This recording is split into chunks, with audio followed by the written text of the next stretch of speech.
আবাস যোজনার ঘর এখন পেয়েছেন? হ্যাঁ, এই তো ঘর পেয়েছি। ঘর করেছেন? ওই তো করতে করতে রেখে দিয়েছি, টাকা নিয়ে বলে করিনি। কেন টাকা নেই কেন? ওই তো 20,000 টাকা নিয়ে নিল। কে নিয়েছে? জামাল। পঞ্চায়েত সদস্য? হ্যাঁ। কে পঞ্চায়েত সদস্য কে? জামাল কিসমত। কি নাম? কিসমত বিবি আর জামাল। তা জামাল নিয়ে গেছে 20,000 টাকা। 40,000 টাকা কি ঘর উঠবে বাবা?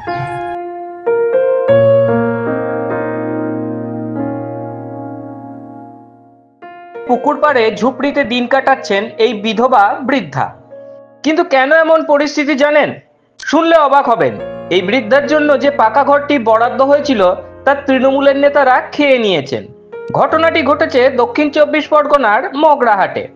আবাস যোজনায় কাটমানি নেওয়ার অভিযোগ উঠেছে তৃণমূলের পঞ্চায়েত সদস্যা এবং তার স্বামীর বিরুদ্ধেই।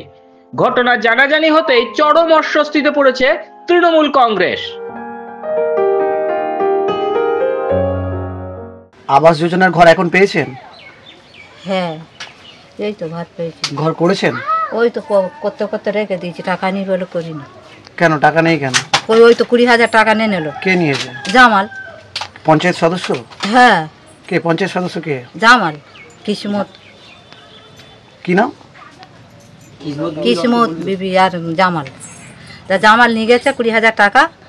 40,000 টাকা কি ঘর উঠবে বাবা? এক গায়ে করতে পারছেন না? না। মগরাহাট পশ্চিমের ইয়ারপুর গ্রাম পঞ্চায়েতের গোল মসজিদ এলাকায় বাড়ি আঞ্জুয়ারা বেওয়ার। তার আবাস যোজনার বাড়ি থেকে পঞ্চায়েত সদস্য কিসমত বিবি ও তার স্বামী জামাল লস্কর মোট 20,000 টাকা জোর করে কাটমানি নিয়ে নিয়েছেন। ফলে হাতে আর টাকা নেই, তাই এই ঘরের কাজও অসম্পূর্ণ।